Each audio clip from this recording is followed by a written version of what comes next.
இன்னைக்கு சப்ளிமெண்ட்ரியில சில சான்ஸ்கிரிட் இதை பார்ப்போம். அந்த மனு தர்ப்பத்தில் கதை பார்ப்போம். கிருதயுகத்தில் வந்து தியானம் மூலம் பெருமாளை அடையிறது. தியானம் பண்றதுல கிருதயுகத்தில் அது முடியும். அது இருந்தது. திரேதாயுகத்துல தவறு இல்லாமல் செய்யும் யஜ்ஞங்களால் இறைவனை அடைதல். யாகம் பண்றது மூலமா இறைவனை அடையிறது. துவாபர யுகத்துல அர்ச்சனை செய்து பக்தி செலுத்தி பரம்பொருளை அடைதல்.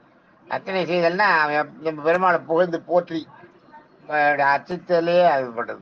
அதுலயே பெருமாள்கிட்ட பக்தி செலுத்துறது துவாபர யுகத்துல. கலியுகத்துல நாமஸ்மரணம் மூலம் பக்தி செலுத்துது. நாம சங்கீர்த்தனன்றமே அதான் பெருமாள் பேரை சொல்றதுலயே முக்தி கிடைக்குமா. அதனால கலியுகத்துல தான் ஈஸியா முக்தி கிடைக்கிறதுக்கு வழி. மற்ற யுகத்துல எல்லாம் நிறைய வேலைகள் உங்களுக்கு இதுல அப்படின்ட்டு கலியுகத்துல ரொம்ப ஈஸியா நீங்க வந்து பெருமாள் அடையலாம். அப்புறம் வேற என்ன, வேற உங்களுக்கு வேற சான்ஸ்கிரிட்ல சில வார்த்தைகள் சொல்லலாம். சான்ஸ்கிரிட்ல ஒரு இது ஒன்று இருங்க சொல்றேன், கொஞ்சம் இருக்கும்.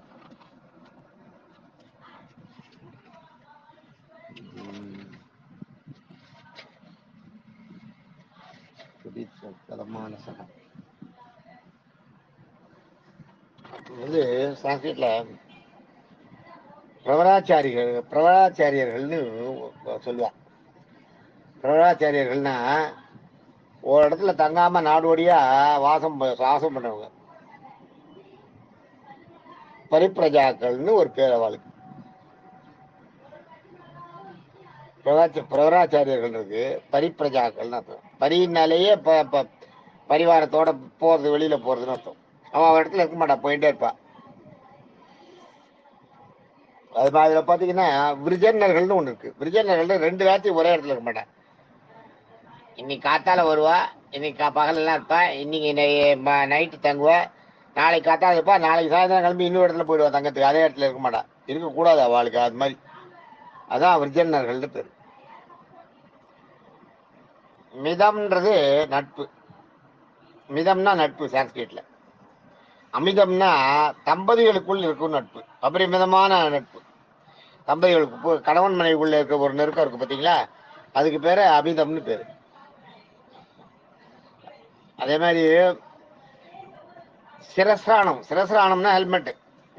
சிரஸ்ராணம் நம்ம போட்டு ஹெல்மெட்டுக்கு சான்ஸ்கிரிட்ல யார்கிட்ட பேர் கேட்டீங்கன்னா சொல்லுங்க, சிரஸ்ராணம்னு பேர் அது.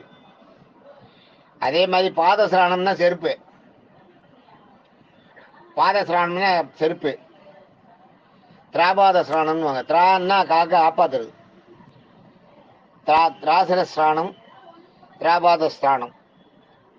தலையை காக்கிற ஹெல்மெட்டு, காலை காப்பாத்துற செருப்புன்னு அர்த்தம். பாதஸ்ரானம்னா செருப்பு, சிரஸ்ரானம்னா ஹெல்மெட்டு.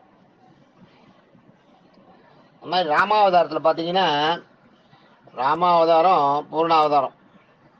மனுஷனாகவே பிறந்து மனுஷ கஷ்டங்களை, மானிடர்கள் படுகின்ற கஷ்டங்களை எல்லாம் அனுபவித்து தெய்வத்தன்மையை மறைந்து வாழ்ந்ததுதான் ராமாவதாரம். தெய்வத்தன்மையை மறைத்து வாழ்ந்தது. தான் தெய்வன்றது அவருக்கு தெரியும், தான் தெய்வன்றது தெரியும். ஆனாலும் அந்த தன்மையை வெளியில காட்டவே இல்லை கடைசி வரைக்கும். எவ்வளவு பெரிய கஷ்டம் வந்தப்பையும் தன்னுடைய தெய்வத்தன்மையால எதையும் சாதிக்கணும்னு அவர் நினைக்கவே இல்லை.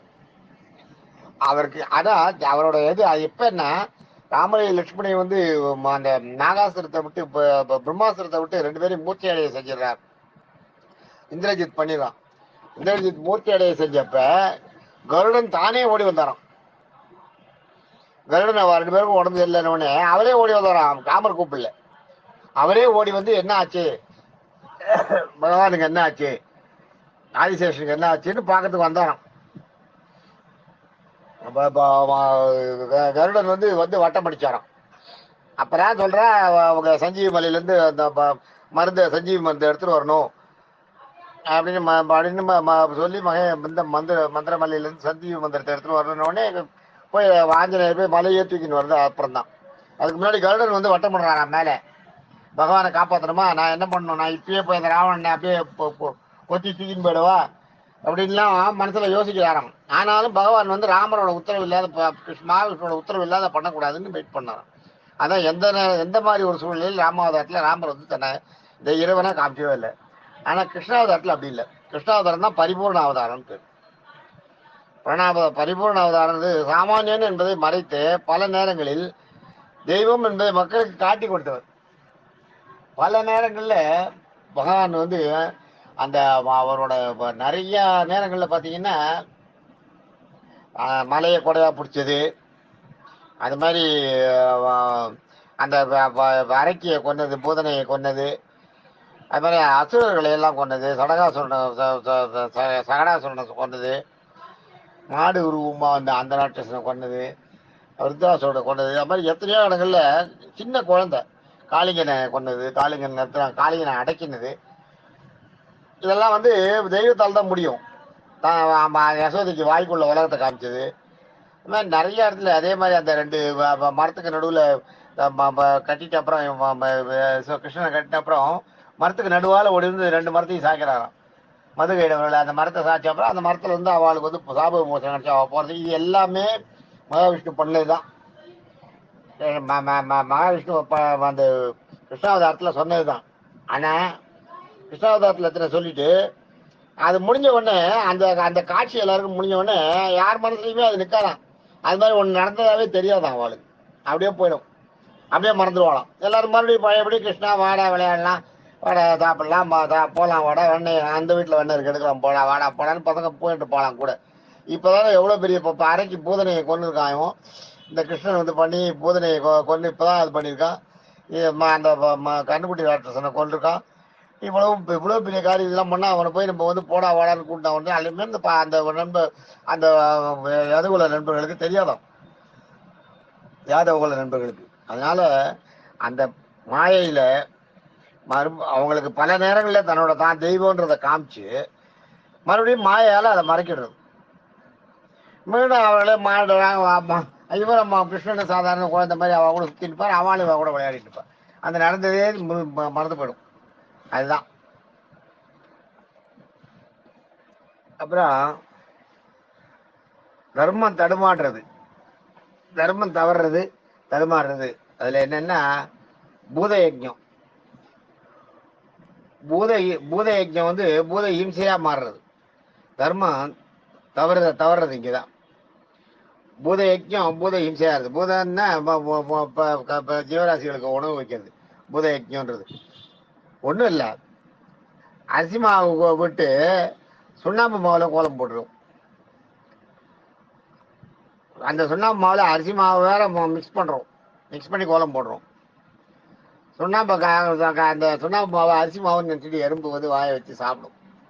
சாப்பிட முழுகிறதோ இல்லையோ அது வாயை வைக்கும்போது அதில் துணியோட்டு அதில் ஒட்டிக்கும், வாயில உள்ள போகும். அது சுண்ணாம்பு சாப்பிடக்கூடாதுன்றது தெரியாது, அது வயிற்றுக்குள்ள போய் அதுக்கு தொந்தரவு பண்ணும் இல்லையா? அப்ப அது பண்ணலாமா? போடக்கூடாது. அதான் இதுக்கு எதுக்கு இதை வந்து இதை எதுக்கு சம்பந்தம் சொல்றாரு தெரியுமா? மனு தர்மத்தில் என்ன சொல்றது தெரியுமா? அதிதி, பித்ருக்கள், தேவர்கள் பகவானை துன்புறுத்தியதற்கு சமம் இது.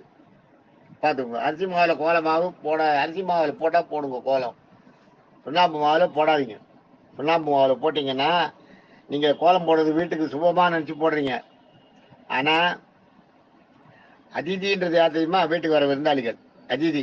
பித்ருக்கள்ன்றது யாரு? நம் முன்னோர்கள், இறந்து போன முன்னோர்கள். தேவர்கள் பகவான் கைங்கரம் பெற்ற தேவர்கள் பகவானை துன்புறுத்தியதற்கு சமம். இவாளையெல்லாம் துன்பப்படுத்தினதற்கு சமமா.